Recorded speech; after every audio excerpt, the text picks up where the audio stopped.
not doing, oh, okay, so let's get started. Welcome world and people here at Southern Nevada Regional Housing Authority Youth One Stop Affiliate. What do you guys call it? YOSA. YOSA, okay. So here we are. Today is March 3rd, 2016. Good, okay. And we're going to be talking about Gmail, but before we do that, I will tell you a little bit about who I am, where I come from, why I'm here, and the important stuff before we get into the details, because the details don't make much sense if you don't remember things. Okay, so here's my name, and when we can log on, I want you to send me an email. Okay, have you done that, Joshua? No, every time I get home, it's Huh? something to get. No, but here. I can write it in there. You can write it in there. Okay. But before you write anything in your books, have you written in your book? No. Okay, have you? Okay, good. I'll just So what I want you to do is go in about 4 pages. And on that page, write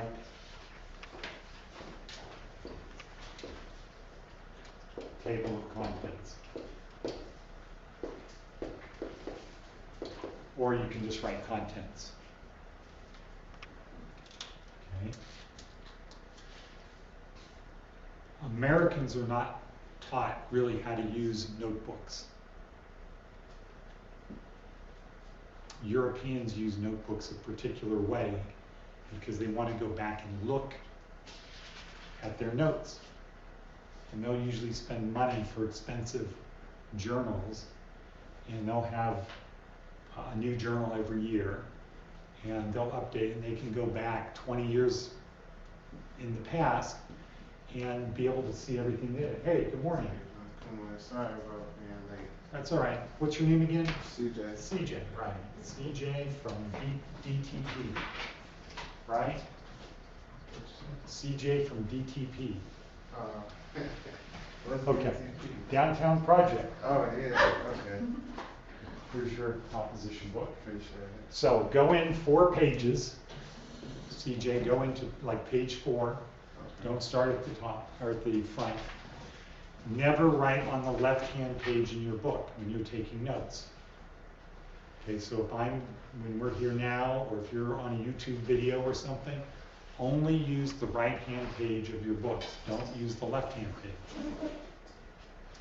I'll tell you when you use the left-hand page, but right now, just only write on the right-hand page. And while we're waiting for CJ, after you have table of contents or contents, flip 2 more pages. And at the bottom right corner of that next page, put a number 1.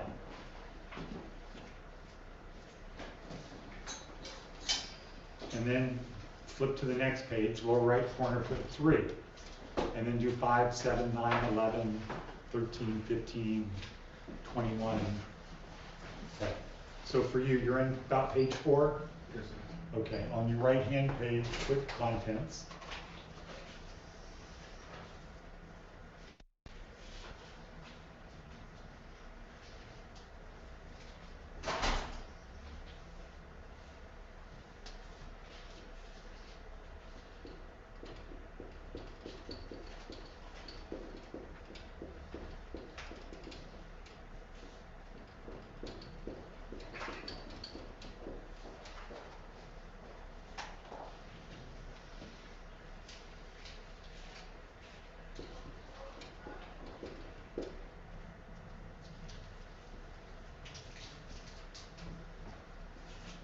Okay, and then for Lily and Joshua, and also CJ, put some things here. So important thoughts, put that on page 1. So you're going to skip 2 pages. And down the lower right corner, put a number 1. Okay, good. And then at the top of the page, write important thoughts. and then Google Apps on page 3, and then Brain on page 5.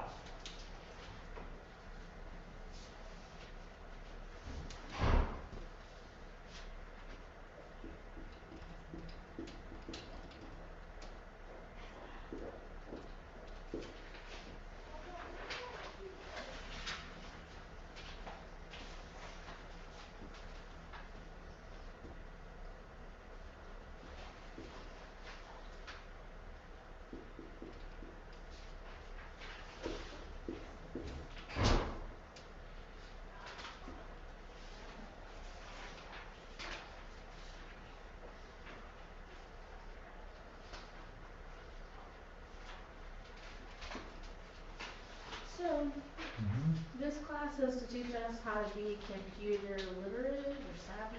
Yeah, well, that's a little bit more than that, but that's part of it. Okay.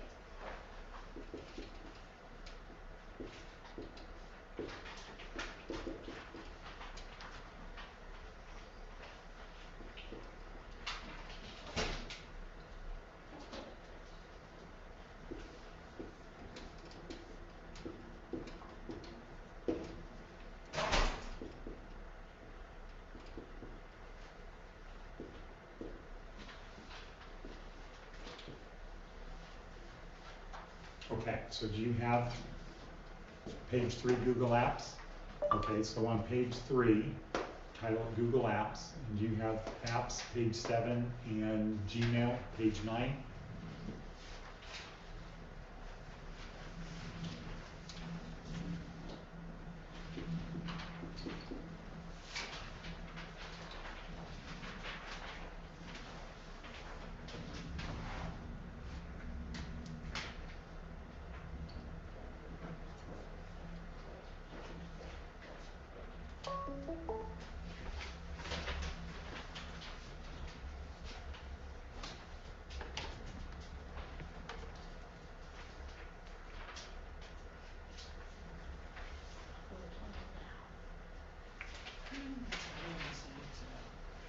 Don't make the whole book fall apart then.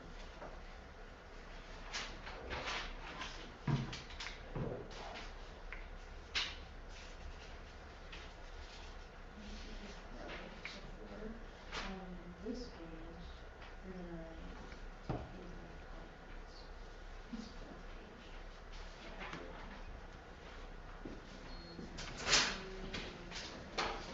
that. Okay, do you have all these? What's the date under that Gmail thing? 3/3/16.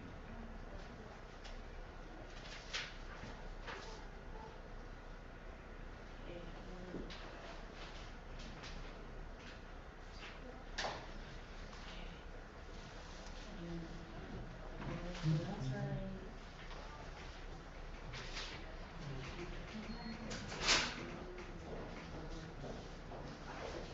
So just put a blank one. Just do that too. Wait. What? What does that look? Cause I was confused for a second. Okay, so 'Cause page you 1, put- 3, 5. No, I was looking at the page, I was reading the headers on the page, and it was like Google Apps, Gmail, and I was like, wait, where's the brain? Well, that's on page 5. Okay. Brain on page 5, and then we got apps on page 7. And we got, yeah, okay, so you're good now. It's just this one, those Google contents, should have been, that way you know it's not.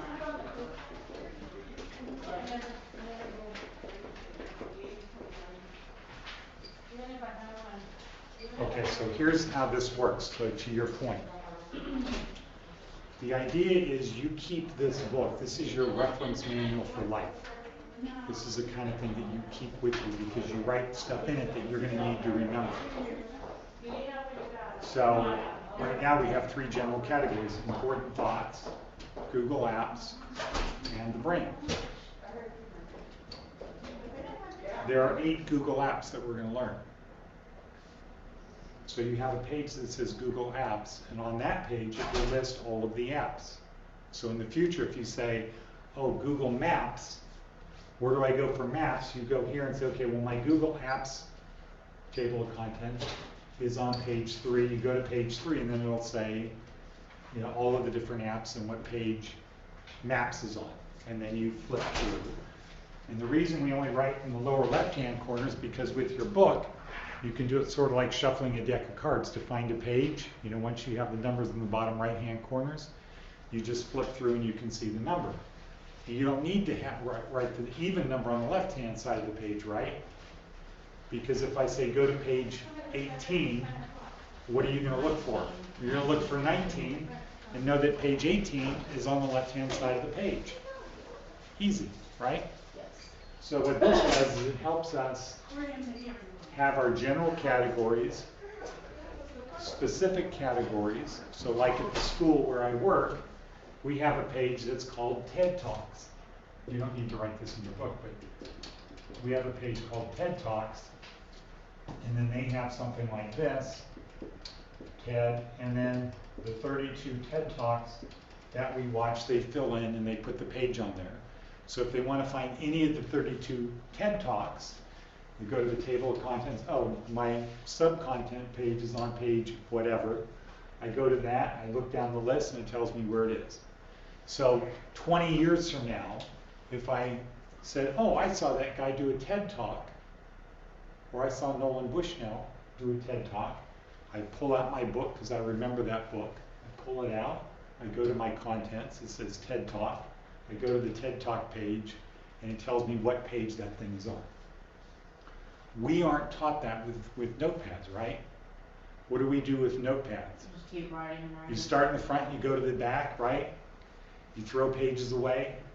You go get another notebook. Did you ever go look at your notebook? Not really, not when you're done with the class, right?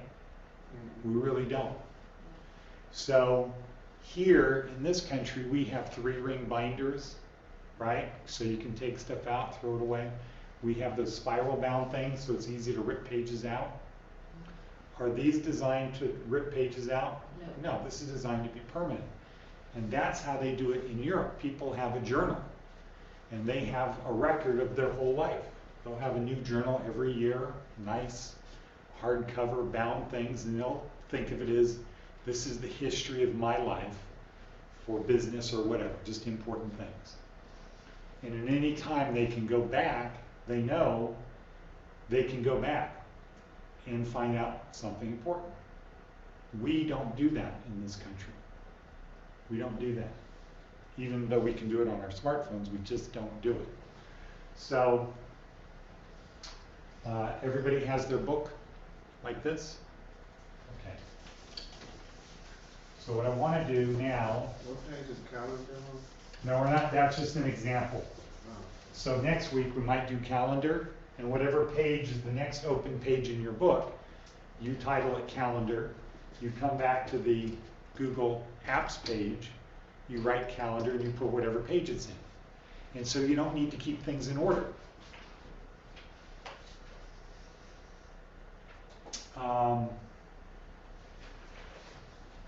Okay. Oops. So right now, what I want you to do is go to page 5, which is the brain. And so Lily's question was, what are we learning here? Is this, you know, we're learning how to use computers. Well, yeah, we do. And when Tommy comes in here, we'll get the passcodes unless somebody knows it to get onto the computers. Oh, it's. But we'll do that at 1. Hey, where is It used to be written up here. It's in the other room if you want me to just go. No, right we're now. going to do that at 1. We'll do that in 25 minutes. So, but before that, we need to learn other things. So here's an example about life. It's a good metaphor for life. You get out, you walk outside, there's this big mountain in front of you, and you're told, if you get to the top of the mountain, life is great. Everything you could ever want. Fame, fortune, whatever is important to you is at the top of the mountain. All you need to do is get to the top of the mountain. And what do you need to get to the top of the mountain?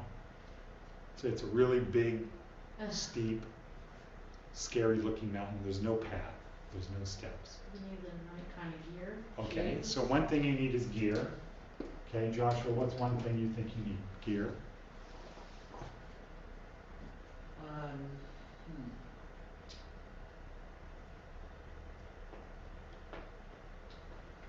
Knowledge? Okay. Knowledge of what? How to climb. Okay, what's one thing that you think you need? You need to know the terrain, the weather, how Okay. long it's gonna take you, how to survive. Okay. You Fact. need food. Yeah. Food. Okay, right, we need food. As I Water. said, it's a long thing. Food, water. And a plan. Okay. So it's kind of what you were thinking of, right, CJ? You need a plan. Okay, good. So that's basically what you need. What about motivation? You can bring Because it's people going to with be hard. You're probably going to think, as you're climbing this mountain, is it worth it?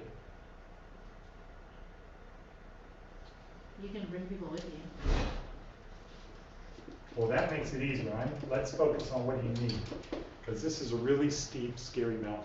You need to be motivated. You need to believe you can do it. So let's just leave it at these 5 things. So we at Larson Training Centers and other people we deal with, we start with the premise of if you don't believe you can get to the top of the mountain, you're not going to get there. You have to believe you can be successful. If you don't believe you're going to be successful, you won't be successful because of the way our brain works. Okay, so here's the thing to write down. How many cells are in our bodies? You know we're made up of cells, right? Billions of cells. You know we're made up of cells, right? That's all we're made up of is different types of cells. So how many cells do you think we're made up of? Billions. About 100 trillion. That's a lot. That's a lot. Huh? Yeah, let's write that down. We're made up of 100 trillion cells.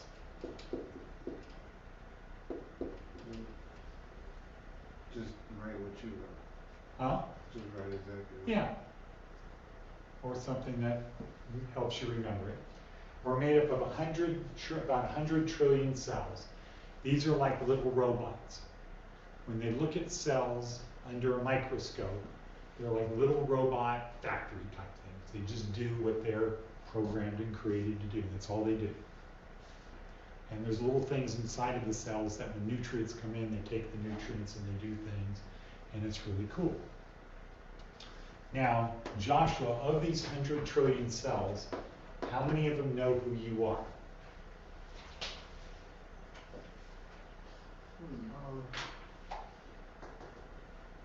Just off the top of your head. 50 billion. 50 billion? Okay. What do you say? they make you up, so I say out loud. Okay. They know who you are. They say, I'm a CJ cell. Oh, you mean speaking? No, they don't talk, but they just know. I would say they all know you because DNA. they Okay. all How many do you think know who you are? I don't really think that cells are not conscious of anything. They Okay, just so know their the job. right answer is none. Yeah, They it's don't like- have They brains. just know their job. None of them know who you are. How many do you think care who you are? They don't. They just care about their job. They're just That's not right. having They just, anything. and they don't really care about their job. They just wound up. They're started in motion with energy, and as long as they get and a metabolism, as long as they have energy and a metabolism and water and stuff like that, they just keep doing it. And then what happens? They die to a and cell. then new cells come. They split in half. Oh, yeah. Okay, and then, or they make a copy of themselves. Actually, they make a copy of themselves, and then they die. And then what happens to them? The dead ones. Oh. They generally end up in the toilet. Okay, that's what happens to them. So none of them know who we are. How many of them do you think care who we are? 0. None. So all we're made up of is 100 trillion cells. None of them know who we are, none of them care who we are. Now in our brain, we have a certain type of cell called a what? Do you know? No, but I was gonna, I don't know. N, I hate it, but E, A nucleus? no, No. U, Nervous system? No. R, neurosis. almost, O, Neuropathy? neuron. Okay, they're called Okay, neurons. I'm like, I have no idea. Okay? They're called neurons. And what they look like are trees.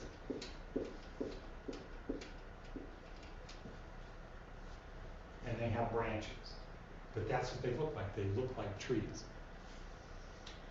And we have about 80 billion in our brains. These are what makes us different from every other life form. Some types of life don't have any neurons, like let's say a plant. Okay, they don't have a brain, they don't have neurons. All other species besides humans don't have enough neurons to do what we do for consciousness, the type of consciousness we have.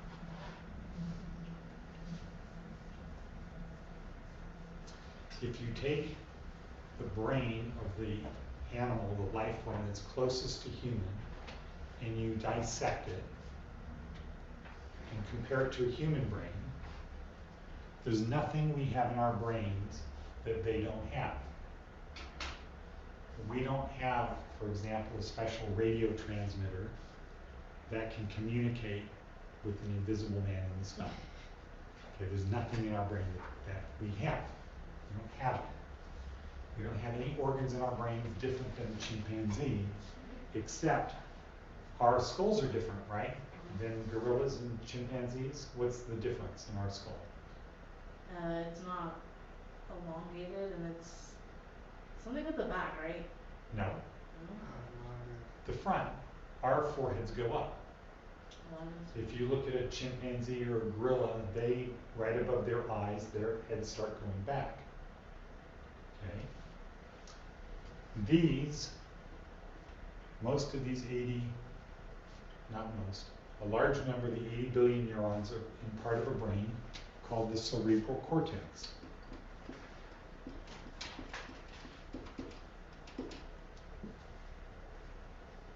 And the front is called the prefrontal cortex, but that's not important. In the cerebral cortex. So about 1 million years ago, a certain type of primate was eating protein as opposed to vegetables. And what do you get when you eat meat that you don't get in vegetables? That I just said. you're a carnivore? Protein. Oh. Okay? And what is the difference? What's the benefit of protein? Muscle strength. Huh? What? Muscle. Okay. So it's generally more calories. Mhm. And so we need calories to live. For these 100 trillion cells to work, we need calories, we need energy. And so about 1 million years ago, these primates did two things. They started eating protein. Gorillas don't eat protein. They started eating protein and they discovered fire, so they started cooking it. What happens when you cook food? What does cooking do to food besides make it taste better? Sterilizes it? Well, it does that. It takes away nutrients because when it's burned, some nutrients are lost. What's the basic thing that cooking food does? It pre-digests the food, makes it easier to digest. So when a gorilla is out there eating leaves, it takes a lot longer to digest than when somebody eats a cooked piece of meat. So what happened with another species that became gorillas is they spent a lot of time foraging. They were good at it, so they got a lot of calories. but then it would take a long time to digest that food. So they had enough calories that they could get big, but because they weren't eating protein, they had to digest it. When they're digesting this large amount of calories through leaves and things like that, it takes a long time. So their day was either spent finding food, eating food, or sleeping and digesting food. There wasn't a lot to do after that. For this other type of primate that started eating cooked protein, they got the calories they needed, which was about 2,000, very easily. They digested it easily, so maybe like in 6 hours. So then, what do you think they did the rest of the day? Repeat the cycle. Huh? Repeat the cycle. No? Discovering No, because you've got 24 hours in a cycle, right? discovering things. Yeah, they just started Making thinking things. of, well, yeah, what do we do now? And they started doing things, exploring things, getting a stick, drawing in the ground, doing, Caveman poking stuff. people with the, yeah, caveman stuff, screwing around. Tools. Yeah, Here's doing, the circle. and when they did that, they started getting more neurons. And then eventually, we got so many neurons that the cerebral cortex on our brains started getting wrinkled. Why is the brain wrinkled? Because we have too many of this. Well, not Yeah. too many, but we have a lot. Because what happens, you start getting more, more neurons, but the skull doesn't grow or evolve as fast. So you had to take the cerebral cortex and then you do this and you make it smaller so more can fit inside your brain, right? It takes up less space. So that's why the brain got wrinkled. And then pretty soon, the skull had to keep getting larger and larger and larger. So our brain went from about 1 pound 2 million years ago to about 3 pounds. Typical person has a brain that weighs 3 pounds. And 25% of the calories we eat are burned up in our brain. Not walking, running around, doing stuff. About 25% are burned up in the brain. So what happened over that million-year period of time is because once we started eating cooked food, we didn't have to spend as much time finding food and digesting food. We could get a lot more calories a lot faster. That left time to do other stuff. And the more stuff you do, the more neurons you need. And so the way neurons work is we have 80 billion in our brain, but I'm just going to draw 3 or 4. And these branches are called dendrites.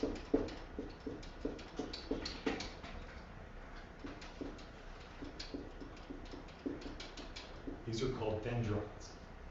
Branches are called dendrites. And where 2 branches touch, that's called a synapse. Right. Okay? And that's where chemical signals are transferred from one neuron to another. That's how we like, that's how we connect stuff, right?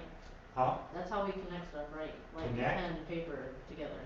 Well, so when you're going to connect pen and paper, there's billions of neurons involved. Well, yeah. So just very simply, so what you have is information gets passed along through millions of neurons to do just a simple thing. So for example, brushing our teeth. If you had to write down everything you had to do to brush your teeth in 2 minutes, it'd be a long list. Okay, first you have to think about, okay, brushing my teeth, where's the toothbrush?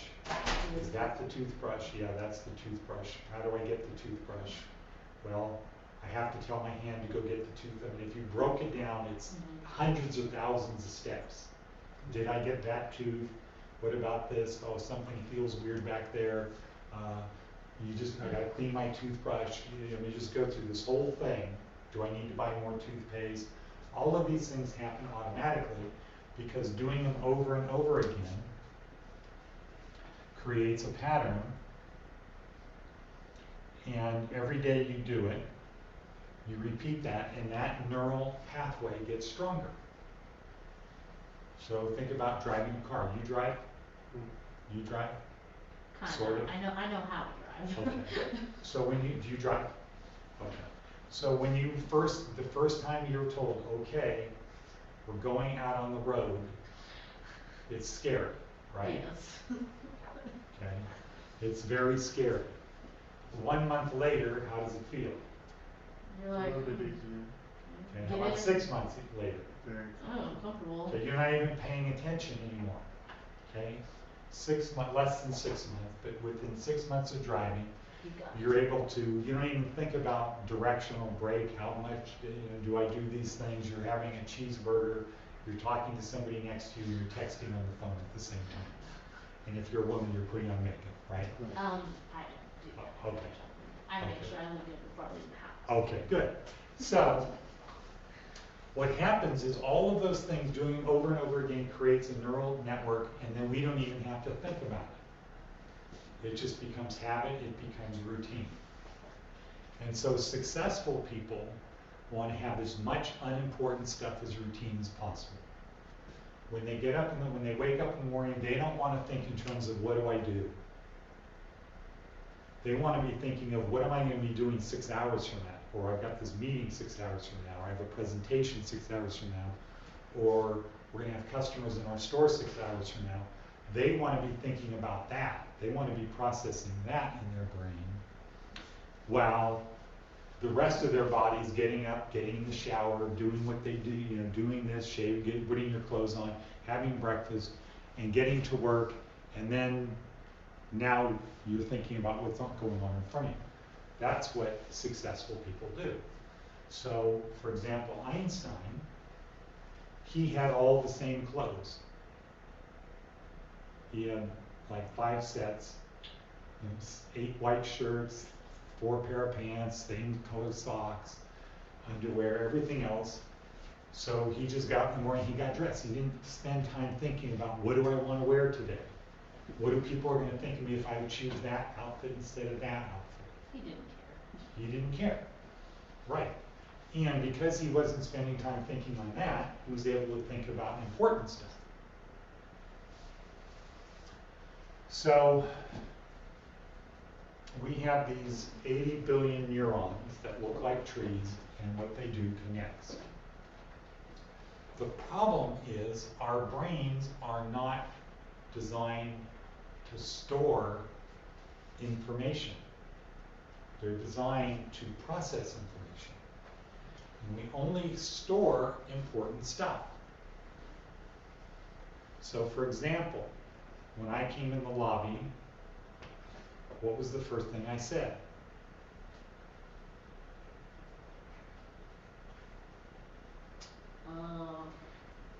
You weren't there.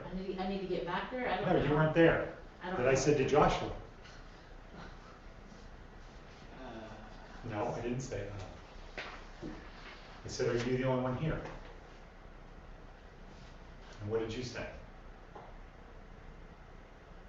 Boo-hoo, I hope I'm not the only guy. I don't want to do this. Something like that, right? Okay? Our brains are not designed to remember stuff. They're designed to take in from our eyes, ears, hands, skin, nose, taste. They're designed to process information. Our brain has 80 billion neurons. Do they know who we are? No. No. Do they care? No. Mhm. So when information's coming in, your brain doesn't automatically know what's important. You have to create a subroutine. Like in driving, you have a subroutine. You have a lot of subroutines. You have a gas pedal subroutine. Remember when you first started driving, CJ, about how hard do I push on the gas? And people, and when they first start driving, you take off and you go like this, then oops, and then you go like this, and you're driving like this. You don't want to do that. Okay, So because learn. so you learn how to do it, and then then ultimately you never think about it. Or going, where's the brake pedal, where's the gas pedal, right? Remember that when you first start driving? Am I going to remember where the brake and the gas are? What if I hit the brake when I want to hit the gas, or vice versa? So you have hundreds of subroutines in driving. Putting on your blinker, looking in your rearview mirrors. You have all of these subroutines, and you remember the ones that become important, but we don't remember the ones that are not important. Our brain doesn't automatically remember. So an important thing to write down is if you tell your brain negative things over and over and over again, what's it going to do? Become negative? It's going to become negative, it's going to become routine and habit, and it's going to sabotage your successfulness. So one of the most common things I have at school, that I have to deal with at my school, is people say, I can't remember stuff. I completely admit I'm not trying. Huh? I said I completely admit that I'm not trying. Okay, well, they don't say that. My people say, I can't remember things. I have a bad memory. What is that doing? Telling yourself you have a bad memory? Giving yourself permission to have a bad memory. You're basically saying, I don't need to remember because I have a bad memory. Well, what's the truth? You do need to remember. That's the truth. Important things you need to remember. So the number one thing to do to be successful is you have to stop doing things that undermine success. And one of the things that undermines success is giving yourself what are called negative affirmations. I can't do this, I'm not good, it's too hard, this sucks, it's stupid, and whatever. Because if you tell these 80 billion neurons, this is stupid, what do you think they're going to treat it as? Stupid. Yeah, they're not going to treat it as, no, I know him and he's wrong, it's not stupid. They're going to treat it as it's stupid. And you're going to sabotage yourself. So successful people don't give themselves permission to fail. They have what's called a growth mindset. Have you ever heard of that term? Growth mindset? So a growth mindset says when you can't do something, like instead of saying, I can't memorize this because I have a bad memory, you just turn around and say, I haven't memorized it yet. Okay, I haven't memorized it yet. So what are you saying to your brain subtly? I can do it. I will be able to memorize it. I just haven't done it yet. This is important. I need to memorize it. What is it called again? Growth mindset. Growth mindset. So the number one thing is to have a growth mindset, not to give yourself negative affirmations. This is too hard, it's stupid, I can't do it. There's a lot of better things I could do. Just anything negative, you just need to, when you do that, you need to just say, okay, stop. I'm not going to give myself negative thoughts. Then you're conditioning your brain to build a habit of not doing what? Being negative? Giving yourself negative thoughts. Eventually you'll stop doing it. People that are negative have a bad habit of seeing things negatively. Okay, so the first thing is that, stop negative affirmations. The second thing is, don't put a lot of time and energy into thinking about things that are not really important. Okay, what's one thing we put a lot of energy into that's not important? What outfit am I wearing? Okay, well, sometimes it's important, Well, yeah. but it's not always important. But one of the things is you have an argument with somebody, or something bad happened to you. What do most people do? Think about it all day. Yeah, they push the replay button. They're like, what if I said this? What if I know? Yeah, how could that guy how that guy has the balls to say How dare that? he? Okay? And you just keep repeating it over and over. And what do you think's happening with your dendrites? Negative, they're dying? No, they're not dying. You keep repeating that same pattern, you make it They're stronger. getting stronger. Okay? That's why I say habits are bad habits. Well, but see, that would be a negative affirmation to say, no, it's not true. I can stop doing it like that. And if you've seen people who stop smoking, somebody said, one day I decided I'm not going to smoke anymore. Yeah. Boom. It's the guy who says, I'm going to try Yeah. who's. to stop smoking. What is he giving himself permission to do? Denying and not doing To it. keep continuing. To continue. So you said don't put a lot of thought into, Negative stuff, so don't. but the other thing is, what we tend to do is anything bad that happens, we get in a fight, we do something stupid, we make a mistake, we tend to keep pushing the replay button.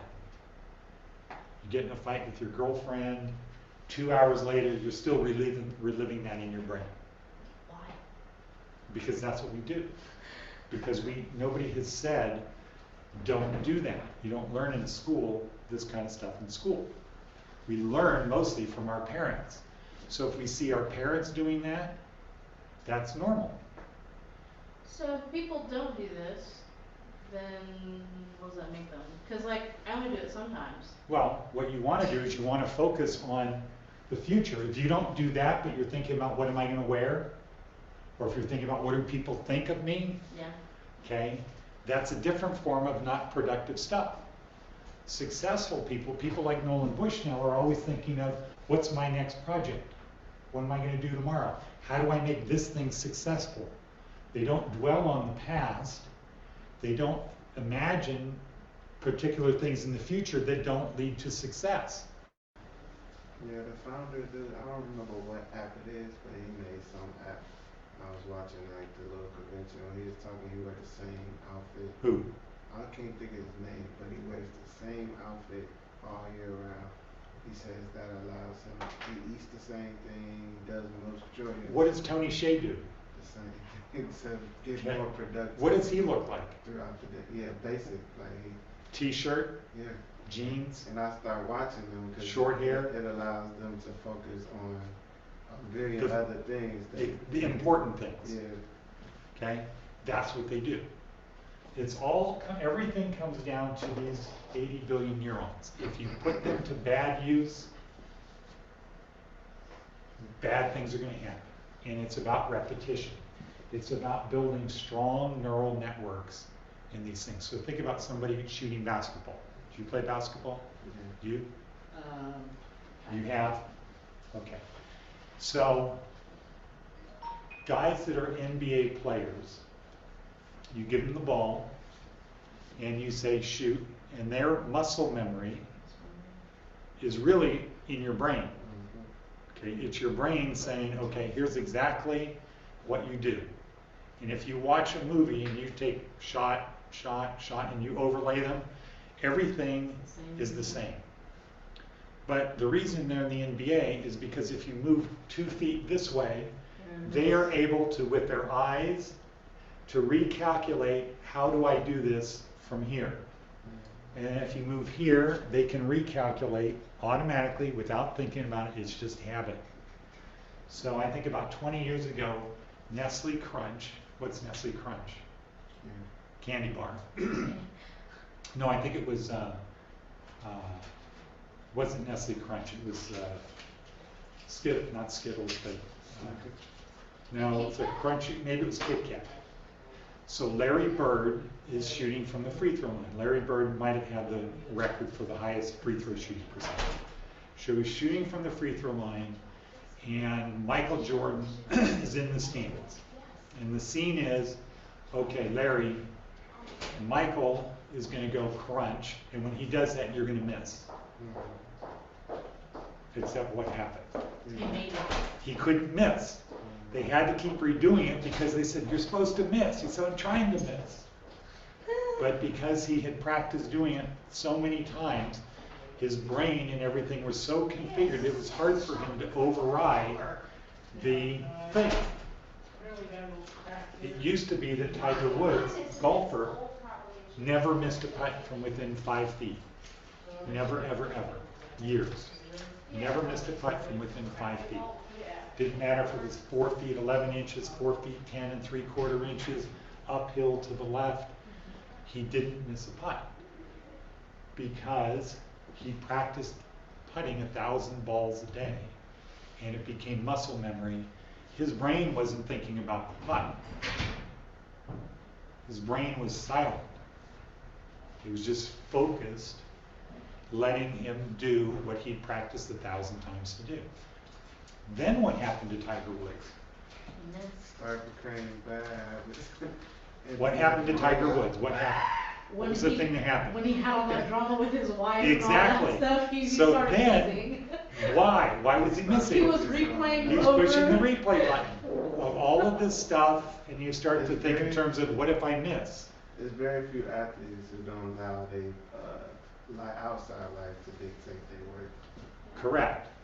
This made me think about the military too. Like they tell you how your hair is supposed to look. They tell you they do everything for you. Well, you're doing it for yourself, but Yeah. they tell you what you're gonna wear, so that way I can focus on my job and Correct. not on all the other stuff. That just made me think of that too. And there are elementary schools that try to have a thing of, we want kids to wear uniforms. That's how it is on base. I had to wear a uniform. Okay, and I why didn't is know that? what to wear. 'Cause Because they don't they're- want kids focused on, what are other kids wearing? Are they making fun of me? Are they doing this? It's just, if everybody dresses the same, there's no we can problem. focus on moving forward instead of dealing with this unimportant stuff right now. Okay, so let's try to get the Gmail, let's try to get the passcode so we can get on these things. I'm gonna go to the restroom. Okay? I'll be right back. Okay, so the last thing to write on that page for the brain is, we will forget 70%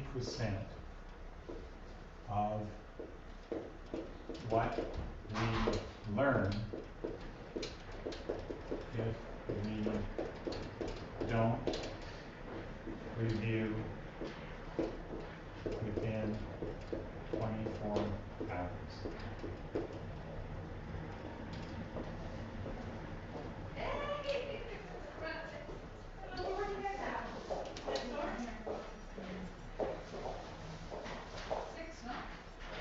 And we're going to forget 100% of stuff that's not important. So the stuff that you say, I'm learning this, I need to know this, you're going to forget 70% of it within 24 hours, unless you review it.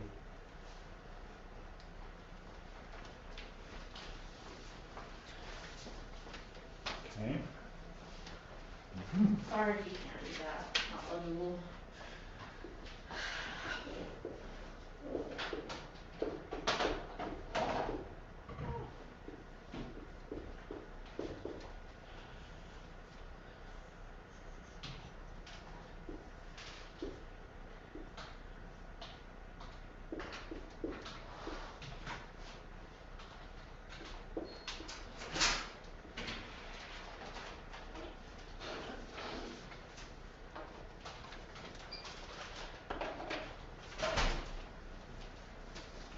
And we'll see if that's right.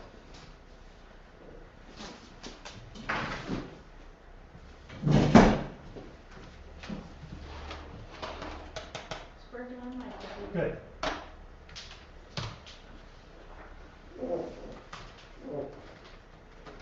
I don't think I ever thought about it like that before. Well, nobody does. Because as soon as you start talking about Albert Einstein wearing the same thing every day, doing all that stuff, like that's exactly what they're gonna do to me in the military. Mhm. So I can focus on other stuff. Well, what they want me to focus on, I guess. Right. So smart people like you have already come in and infiltrated.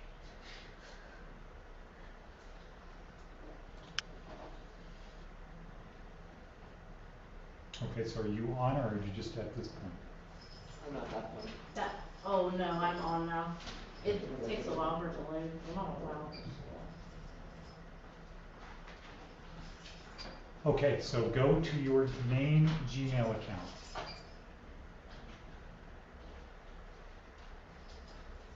I'm afraid. Afraid? Yes. I have so many unopened emails.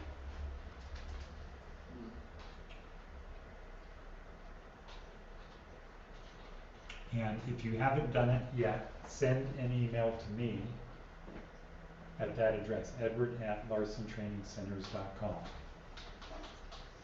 Because we're taping this, so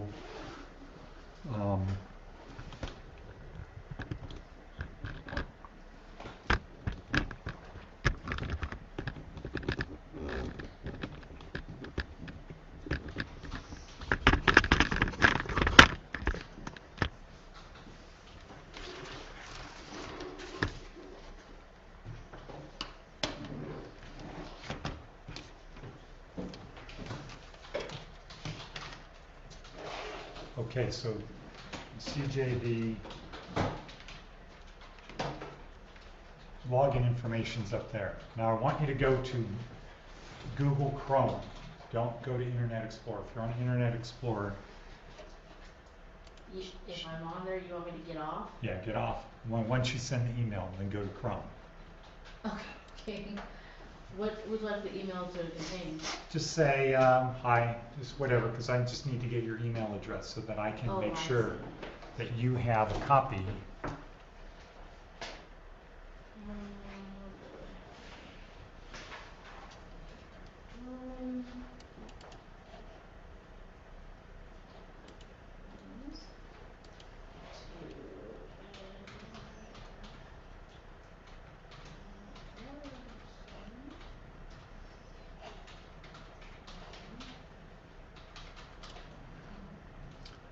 Okay, so now, are you on Chrome?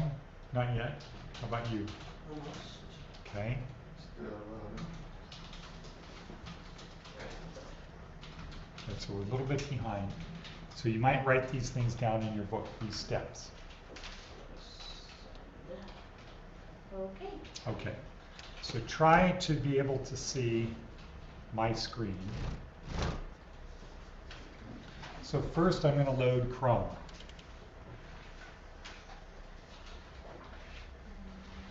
Now, do you use Chrome? Oh, sometimes, if it works. Okay, Chrome works.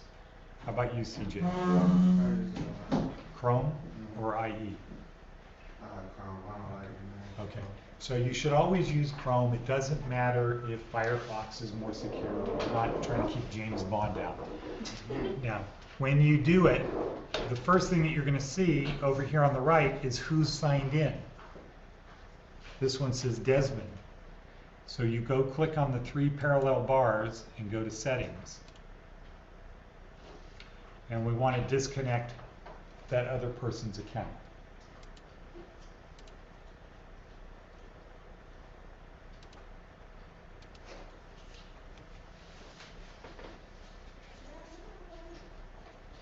And then it's going to ask you to sign in.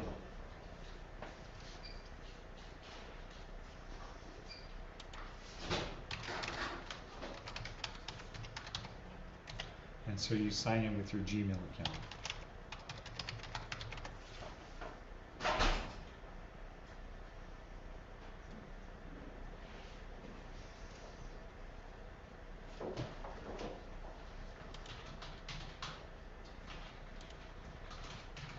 And then when you sign in, your bookmarks bar changes to all of the things you had saved on there. So it's customized.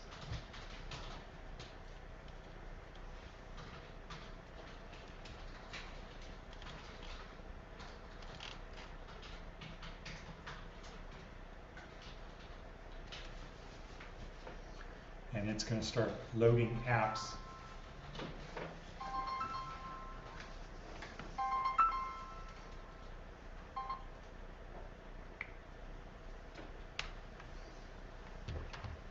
Do you want me to click the import bookmarks? No, for our purposes, no. But Okay. normally you would.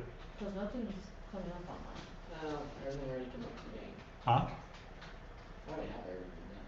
So Okay, good. all All right. bookmarks and everything are done for me. Good. Okay. So we're not focused on that. We're going to be focused on Gmail. Okay. But when you load Chrome, probably it's somebody else had not signed out. So what you want to make sure to do is what we did. Go to the 3 parallel bars, go to Settings, disconnect. Now that also means when you're done on this machine, You log off of your own stuff, so Yeah. that's secure. yes, exactly, you disconnect from your stuff, because if somebody comes in and they don't like things you have on your bookmark bar and they delete it, what's gonna happen? It's permanently deleted on your stuff. Yeah, it's gone, so you gotta load it back. Okay. So now launch Gmail. Done. Okay, good. Good. Okay, now we're going to go into Gmail settings. Most people, very few people use Gmail other than it's out of the box settings. Do you go into change settings at all? Joshua? I did change everything a little bit on there. You went into settings on Gmail? It was like a bad, like a good, well, bad and good, like setup going on there. Okay, so let me see. Okay, good. So we'll go into settings Okay. and go to, so when you go to settings, your screen's going to change to something like this. Okay. And we're going to go to labs, third from the right. Labs. Oh, cool. How do you get there? Wait, do I have to just click on it? Settings, and then you'll have It's right there. a bunch of blue things. There's labs right there. So the first thing we're going to do is we're going to enable some labs that you don't have, probably. Okay. Oh, So, wow. I have them all. okay, so the first one, I'm going to go through the way it is on here. So if I call up something you don't see, don't worry about it. Just go to what I say, because we'll come back to all of them. So the first one, authentication icon for verified senders, enable that. Auto advance, enable. Canned responses, enable. What's a canned response? Email or the truly lazy. Save and then send your common messages using the button next to the companies. Okay. So what that means is if you send the same type of email to somebody, like if you're at work and you send, here's an offer letter, or here's a rejection, or here's a this, or here's a new product, I don't even just send. you save that as a canned response. So when you want to send it to someone else, you just customize it with their name, and it has the rest of the stuff in it. So that's a very important feature if you have a long email or email with a lot of information, because you don't want to be thinking about rewriting the email every time. So like for students at Larson, when they first become a student, I send them an email that says, welcome to Larson. And it has a bunch of stuff, and it has the daily schedule, and it has a bunch of other stuff on it. And I don't want to have to rethink about that every time I do it. So I have a canned response. Okay, next, Google Calendar Gadget, enable. Google Maps, enable. Okay, Google Voice, enable. Mark as read button, enable. Did you have that enabled before? Nope. Okay, mark as read. That means if you have an email, obviously, if you have an email from somebody you don't want to open it, you just mark it as read and you go on. Otherwise, what do you have to do? Delete it. Or open it. Or Otherwise, it's going to show as unopened and it's going to be in a certain part. Okay. Picasa preview in mail, enable. Pictures in chat, enable. Preview pane. I do not enable this. okay. Okay. So I try to keep it simple and fast and not have to remember stuff. Now, if you're going to be using it all the time, you can enable that. It's just not something necessary for me, and I try to have it like it's a Toyota, not a Fiat, not a Ferrari. Okay, Ferraris are a lot more fun, but they're a lot more maintenance and everything. And so, I remember this now. okay, quick links. I disabled all these for a reason. What? I didn't like them. Oh, okay. So, quick links, you should enable that. I didn't like that either. Okay. I So, disabled all of them. well, okay, so here's what you need to think of. Is that going to make you more productive? So Must this- has. Huh? pretty much has so far. Well, Well, has it really? But Except for what some if of you them. learn to use them like efficiently and then like Right. So Yeah. this is, we're taking maybe Google Apps, in this case Gmail, to a professional level where you can be very effective and efficient at work. So, yeah, you can strip everything down to the minimalist, but that's not going to be good at work. Okay, or if you start your own business, because these apps go to make things easier and better. Okay, quote selected text, so enable that. Right side chat, so that's over here. It makes it easy for me to send chat messages or have a video call with other people. Unread message icon, you would enable that because then it shows you how many unread messages you have. Yelp previews, enable. Now here's the ones I disabled. Custom keyboard shortcuts. It's a very powerful tool, but you need to know how to use it. You need to practice. Multiple inboxes. Again, this is a powerful feature, but you have to spend more time learning how to use it and using it. Smart labels, I also disable that. Okay? Then you go and you save changes. Now we go back into settings.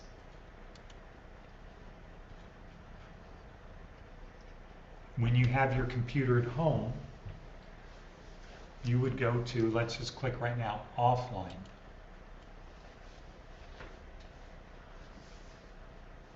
And then you'll see here it says install Google offline. You don't want to do that on these computers. But you would do it on your home computer, your laptop. Why? Why would you do that, Joshua? Easier. Hmm? Make it easier. You do it because, like, let's say if you're on an airplane, you don't have internet access. you still need to have access to your files. Well, if you enable Gmail offline, you could create emails. So when you do get online, guess what? It sends them out. So if you're in a place where you can't get to the internet, offline is an important thing. Okay, so Joshua had themes, so click on themes, and you'll see it says set theme. Now here's a thing where you have to be careful, because you have to think in terms of what would my boss think if he saw my theme. Okay? If you're at work, what do you want your boss to think when they see your theme? What? She's sophisticated. Like production. Yeah, good employee, right? Do you think they're going to want to see a picture of you surfing? No, they don't care about that. Well, they care on the negative Well, side, yeah, thinking yeah. if your neurons are focused on thinking about surfing, what are you not thinking about? Work. So a good thing to have for a theme is stuff related to your company. Company logo, pictures of the business, stuff like that. Your boss walks up and he sees it on your screen. He thinks, oh, okay, good. All right, next is go to accounts and import.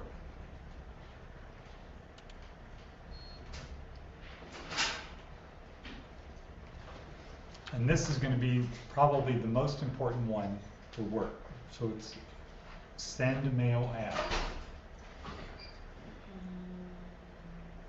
How did you get there again? I'm sorry. I'm in settings and I go to accounts and import, which is the fourth from the left.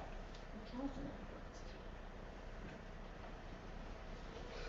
And then down, the third one down is send mail ads.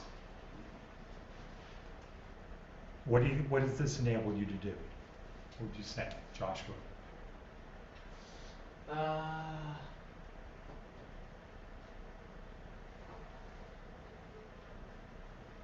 Okay, so this is you're logged into your Gmail account, but you can send people emails from a different email account that you own. So like your work account. or our students have a professional email that ends in larsontrainingcenters.com. So what do you think happens when somebody in business receives an email from you and it's joshua@aol.com? They're like, who is Joshua? What is he related to? Well, like, Well, they maybe. know who he is, but It's hmm? the business and that you have to get. You send an it might email get to read somebody, last. you send an email to somebody and they get it and it says, oh, I have an email from joshua@aol.com. What are they going to think? So some ordinary So they're what's personal. spam? Well, they're going to think this is not a professional person. Let's say it says flying robot company at AOL.com. They're gonna go, oh, this is a flying robot company. No, they're going to say this is not a real company, Oh, because a real company would be ed@flyingrobotcompany.com, right? And if you say AOL, they're going to think what? Personal account. Old. You see somebody, how many people do you see with AOL accounts? my mom. You guys probably don't see many, but I still see a few, and it's people who got their email account 25 years ago.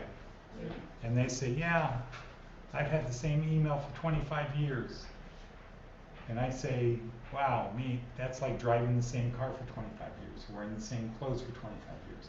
That's outdated. It's old, having the same haircut for 25 years. So you don't want to have an email, you don't want to send emails to people that are at AOL, at Gmail, at Hotmail, at Live. You want to send them from your business. How much does it cost to get a domain per year? I don't know. $300. No, So what you mean? No. like just a domain, Oh, Free? domain name. depending on the name, you have to pay About. $5, $10. Yeah, so sometimes they have specials, $1.99, $1.99 the first year. Typically, it's like $10 for the first year. GoDaddy, oneandone.com. You go there, let's see what it is for GoDaddy. Is that like what Jeb Bush didn't pay for? No. Or is that different? I don't know, but I doubt it. Yeah. They said he didn't repay the yearly fee. No. For email. Okay. Get free domain when you order website builder, $1 a month. .com, $11.99 for a year. What will you do with your $11.99.com? Okay, so for $12 on GoDaddy, you can have your own domain name.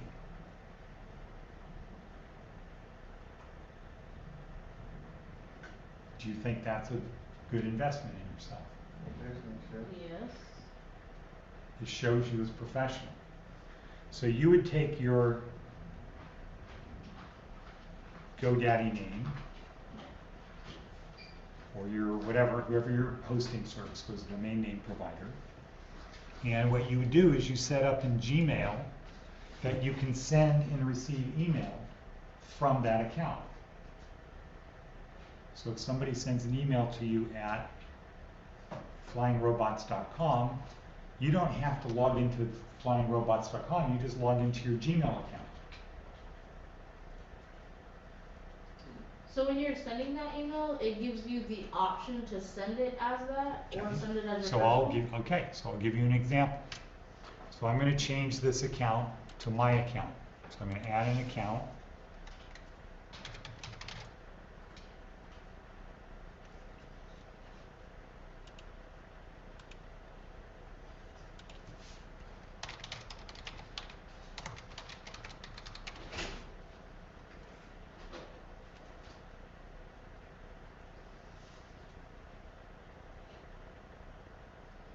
Okay.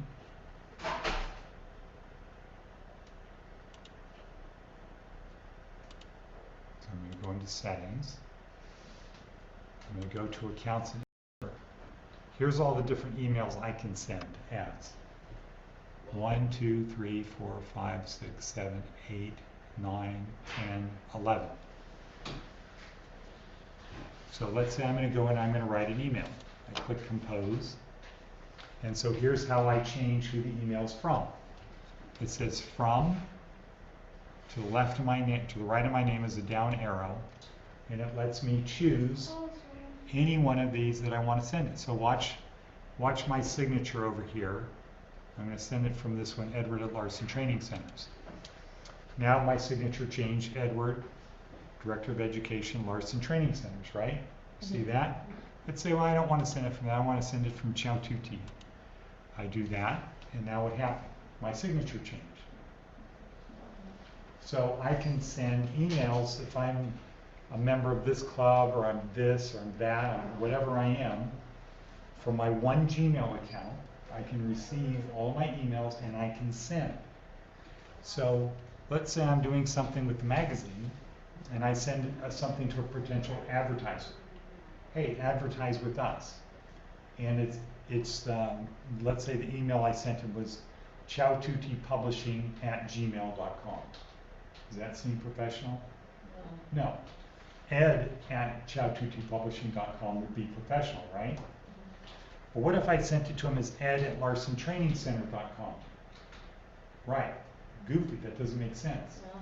You want me to advertise in Chow Tuti magazine, but you're sending me an email from Larson Training Center. What is Larson Training Center and Chow Tuti? Well, I don't get it. Right? That would be going through your head. You're not going to feel comfortable. So this is a very important, powerful feature in Gmail. So here's how you do it. So we're in here, we're in send mail as, and then down here it says add another email address you own. So you click on that.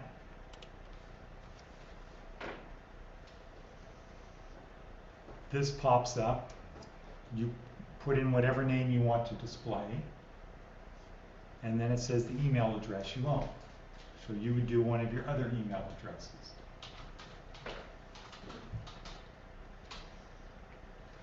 Does this mean that when you log into one, you've logged into all of them? Yeah. That's good. But Yeah. you can go back and forth between which one you're on though, like looking at it. Or does it combine them? Well, so I have Yahoo as my personal email because I don't want to have things confused. So if it's a personal thing, like paying my bills, those go to my Yahoo account. And I don't need to have professional stuff. Just have edward.bevilacqua@yahoo.com. Just a very simple thing. I import those into Gmail, but those go into a folder called Yahoo. Okay? So somebody sends me an email to my Yahoo account. I only have to log into my Gmail account, and I see how many emails I have in these different folders that are not open. Okay. Okay, so there's a way to do it. So,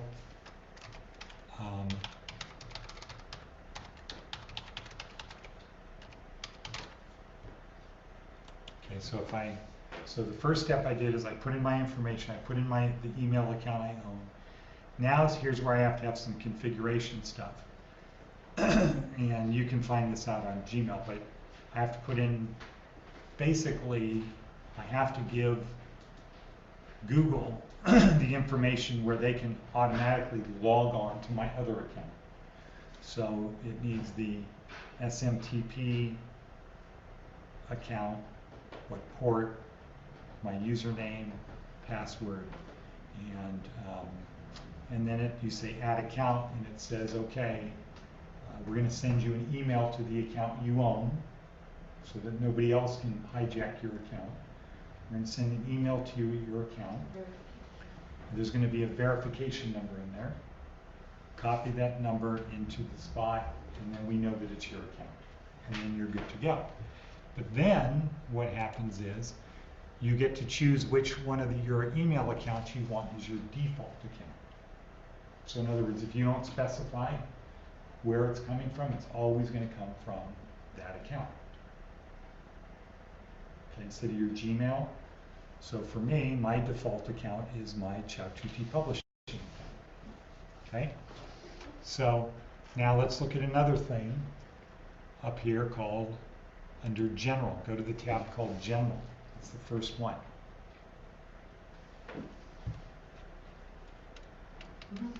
And you want to scroll down. You want to add it, so let's go to the picture thing. You want to add a picture because if other people have check right side box on theirs over here, if they have right side chat and they check show picture, it's going to be easier for people to find you if you have a picture than if it looks like this and you have to read it. Okay? Let me do that 'cause I'm already done with that. Huh? I'm already done with that. Good. Okay, now the next thing would be your signature. Did it as well. Huh? Did that as well. Okay, good. So, and you want to have a different signature for every email account. So this is my Chow Tutti Publishing signature. Let's go to my Larson Training signature. There's my Larson Training signature. So every account you should have a different signature. And one of the things you should have in your email is a disclaimer language that says something like, recipient agrees that this email contains information that is deemed confidential and proprietary to the sender, blah, blah, blah, blah, blah. Because you just never know. Did you type that or? Yeah. Yeah. So I'll send you, so here's how we do it at the school. So what is the email account you're on, Lily?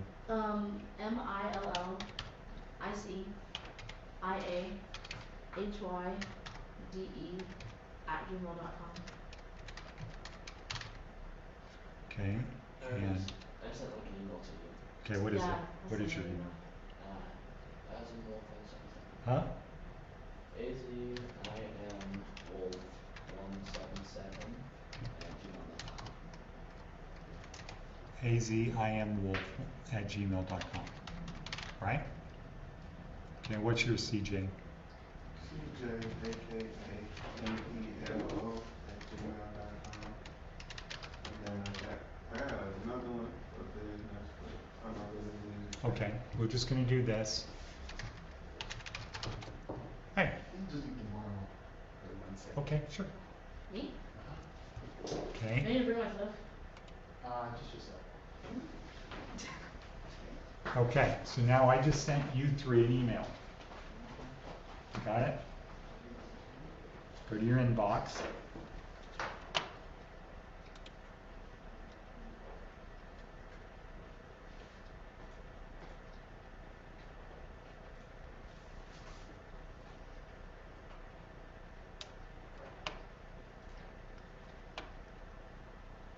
You see the email? There's. Okay. Open it up. And then select my signature. Well, or just select the disclaimer language. Copy it.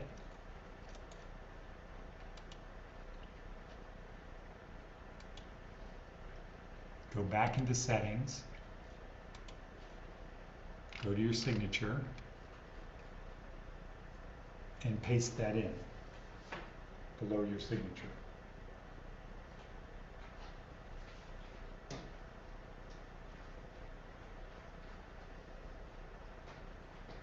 Does it hurt you to have a signature? No. No. Doesn't hurt. Does it hurt to have disclaimer language in your signature? No. You just never know. Wow. My signature now looks way more professional than I had before. Okay? So what we do at the school is people copy my entire signature and then they put the cursor at the front of my name, type in their name, and then delete my name. So if you put something at the front, it's always going to have the formatting. So if you put the pointer at the front of my name and you typed your name, it would be the same font, same color. And so for work, that's what you want to do. You want to have everybody at work have the same signature. Why do you want to do that, CJ? Different name, but the same looking signature. It allows you to determine who works for you and not. Well, but why do you want everybody to have a signature that looks the same as yours? Same formatting? Makes it easier. Well, it makes it look more professional. Yeah. If everybody from that company, their signature, their name is different, but the formatting, the color, everything is the same, it makes it look more professional. Which time is the signature, please? And then you go to the bottom and you save. Good. So let's tell Lily what we did to get the signature, the disclaimer language. Okay, so what's the first thing? Disclaimer is the recipient agrees to? Yeah. Okay, so what does Lily need to do? What's the first thing? Copy the disclaimer language. Well, first go to your inbox Okay. and you should have an email from me. Yes. Okay, open it up. Now what's the next thing, Joshua? Then copy this recipient. Okay, select it and copy it.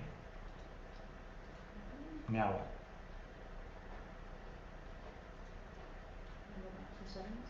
Yep. And then go back to general.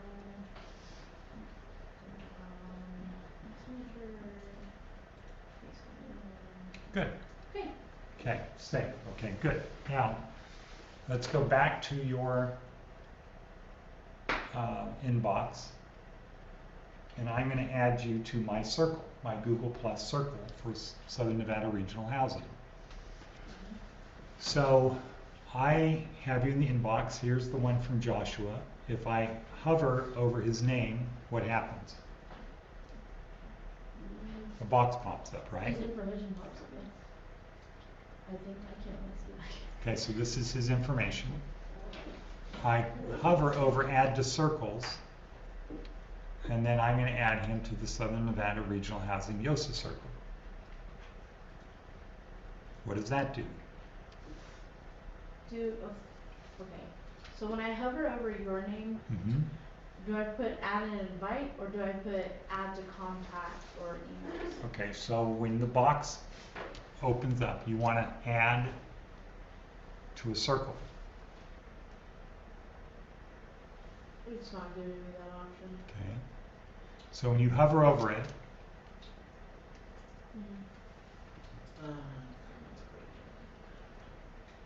when you hover over it, if you haven't added it to the circle, I gotta find somebody I haven't added. Yeah, so you click on add and invite.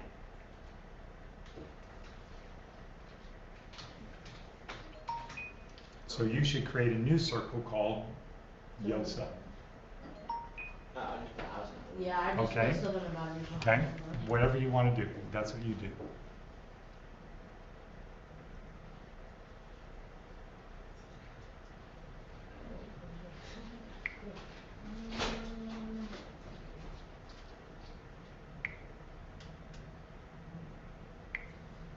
I'm guessing until you confirm the invitation, that's going to show up in my name. Hmm? What? If I don't think I messed up, yeah.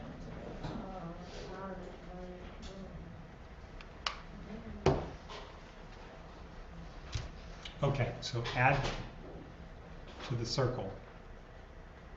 Well, that's how I add people to circles. So now, when I send a notice, we have this hangout on air. So next week, I'll send a notice, we have this thing. We'll be talking about this hangout on air, or we'll just go look at it. So when I go to Google Plus,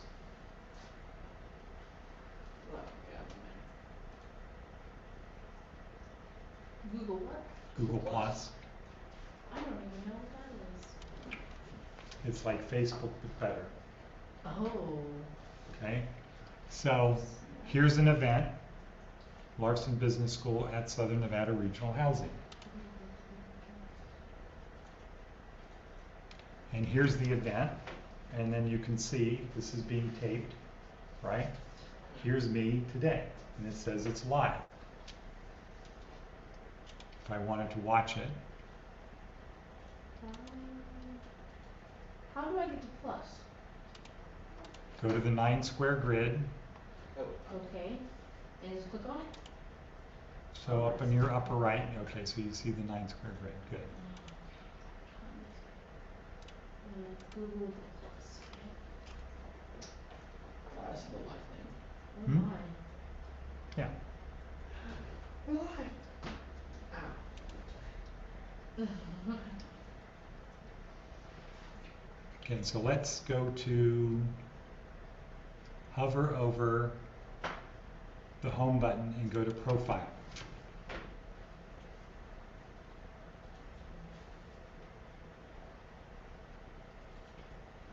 So this is a thing that you'd want to update.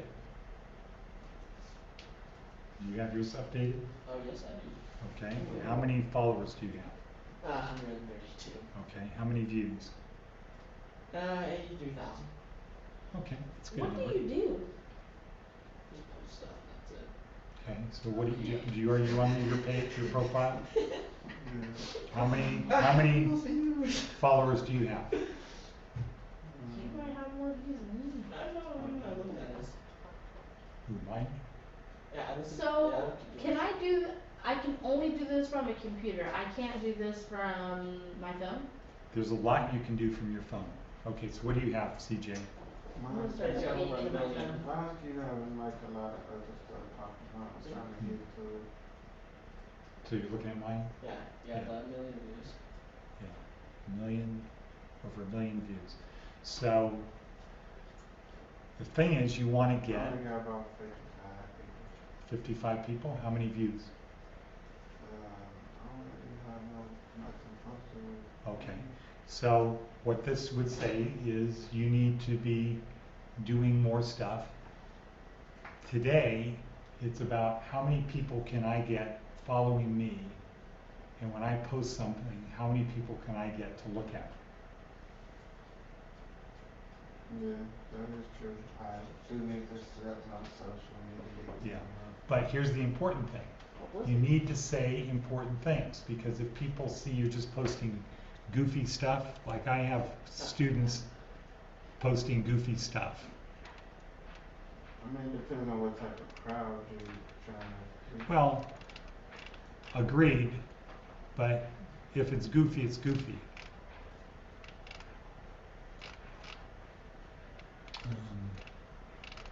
I'm looking for something.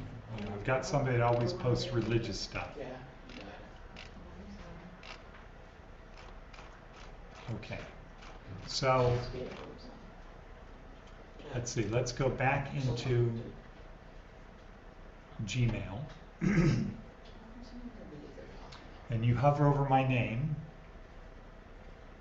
Instead of pushing the box that says add an invite, go around it to contact info and click on that. Great. Okay. Okay, and have to add my contacts. Contact details.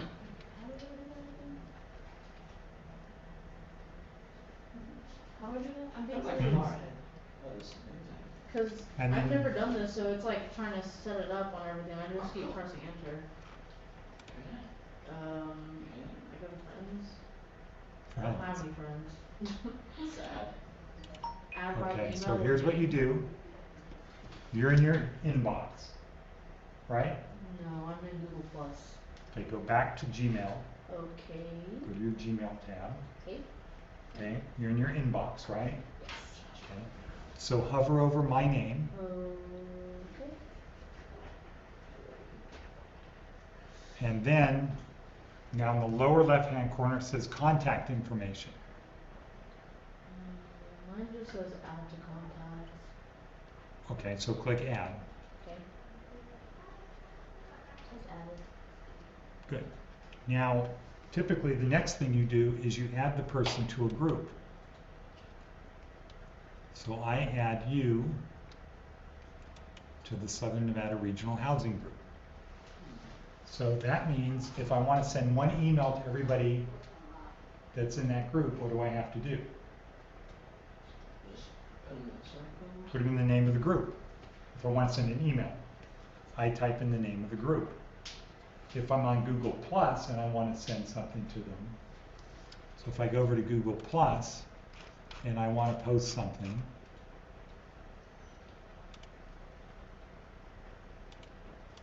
then down in the to box, I would go to Southern Nevada Regional Housing and add it there.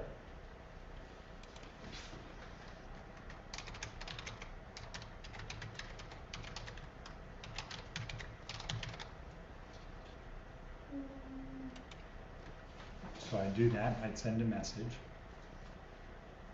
And that now just was sent or posted to only the people in the Southern Nevada Regional Housing circle.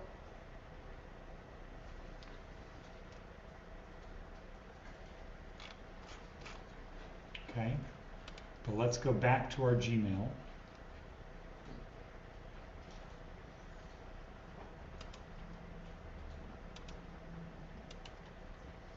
So what I want to say is there's, It's like it's not letting me like create a circle. what do you mean? It's just not letting me. Every time I do it, it says that it's doing it, but there's no circle. Okay, well it might be down at the bottom. Hang on. There should be like a tab that pops up by your name, right? To say that you're in that, but there's not.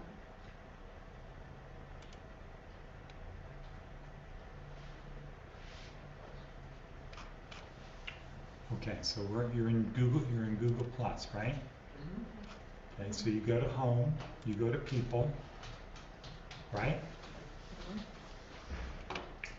I've literally done like the same steps 6 times. Okay, It's so not, you're probably doing the wrong thing 6 times. okay. So let's go here. Are you on this page that says People? Does it say People right there? No, you're in Google Plus page. Yeah. I thought you were in Google Plus. No, I was still doing the other stuff where you're in the inbox and then you hovered and then you tried to add to a circle. Yeah, so that adds to a circle on Google Plus. Okay, so when I go home and then I go to people. Yep. Okay. Okay, now when you're on People, over here on the top to the right, it says Your Circles. Click on Your Circles. Okay. I Okay. see. See all the circles I have? That's 3 times, that's like 20 times more than I have. Yeah, but you don't teach at a school yet. Okay, so did you see your circles now? Yeah. Okay, do you have 3 of the same circle, or what do you have? Just one YOSA because I kept typing in the same. It probably was just going Okay. like that. So now you have your circle. So if you click on that YOSA circle, it comes up to the top and it pops up there, right? Yeah. If you want to add a person to the circle, you can obviously just click Add a Person. Okay. Down below that, that gray circle with the black plus sign, that's if you want to create a circle from within Google Circles. That's how you do that.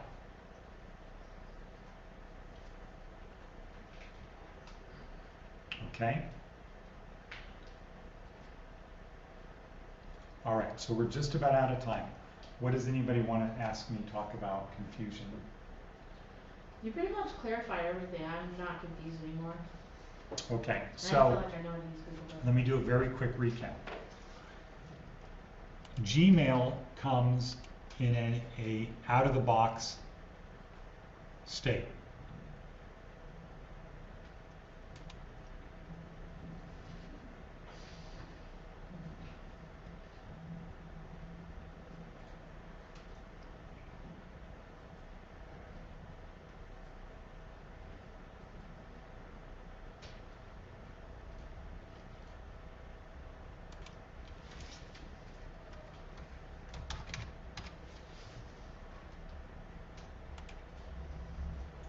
Okay, we want to use it in a professional.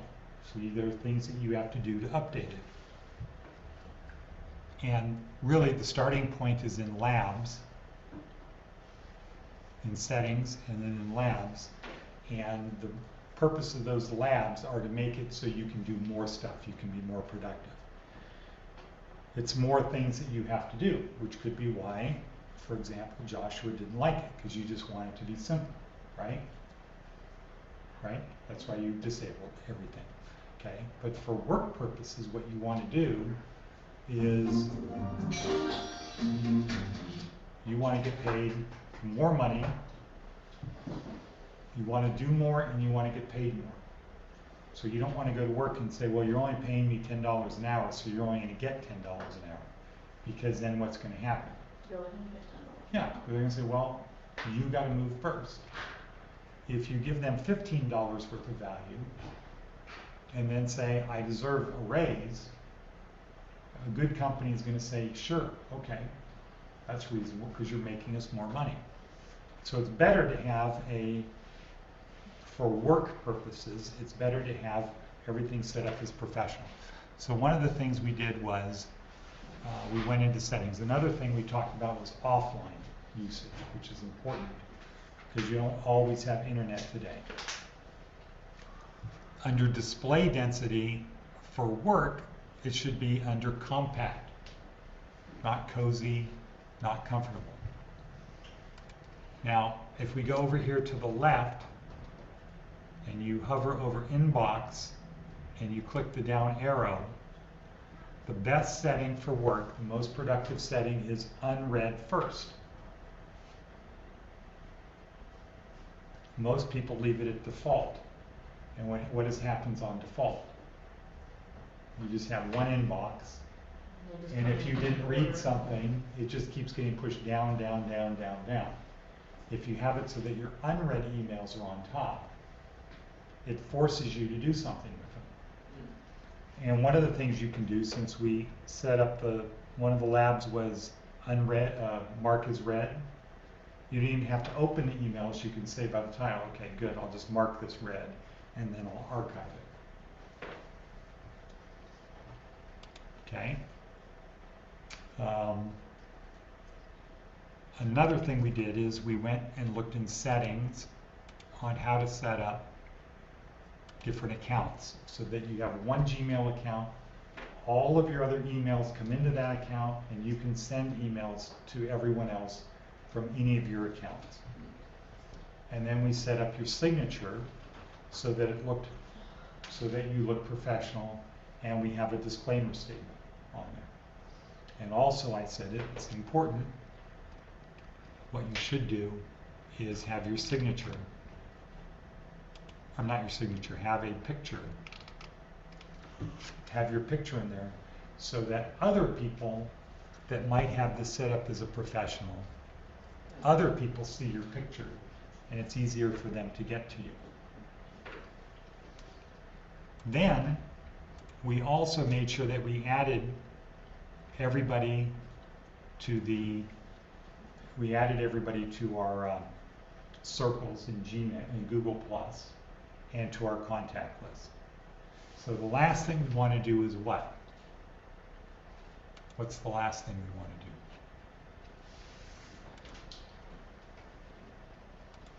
do? Okay, we want to sign out, right? That's what we want to do now, because it's that time.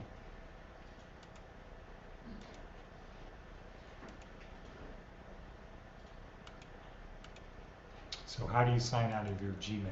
You go to the three bars, click it. Okay, so that's how you sign out of Chrome. How do you sign out of Gmail? Oh, you go to your name icon. Yeah.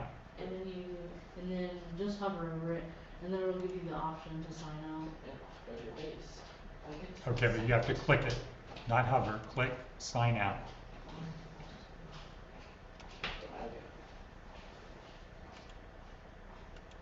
Okay, and then if we're going to sign out of Chrome, what do we do? Go to the three bars. Yeah. Click, press settings. Yeah. Then go to people, and then press the X, and then it'll ask No. you to remove. Okay. Up at the top where it says sign in. Sign in. Okay, and what do you click on? Disconnect. So you disconnect your account, and there's a little checkbox to remove all of your other stuff. And when you do that, you come to a page that says Set up Chrome. If you get to a page that says Set up Chrome, you know you're out. You don't have to worry that somebody else is going to come in and have access to your stuff. And one of the things you want to do is you really want to have your history erased, because if you don't sign out and you don't erase your history, now what? They see where you were, what you were looking at. Not good. Or I should say it's not a best practice type thing. Okay, so then we close Chrome, and we is done. I have a question. Yeah, I was talking to Tommy about the funding for you guys in school. yeah. I want to know, like, how soon would the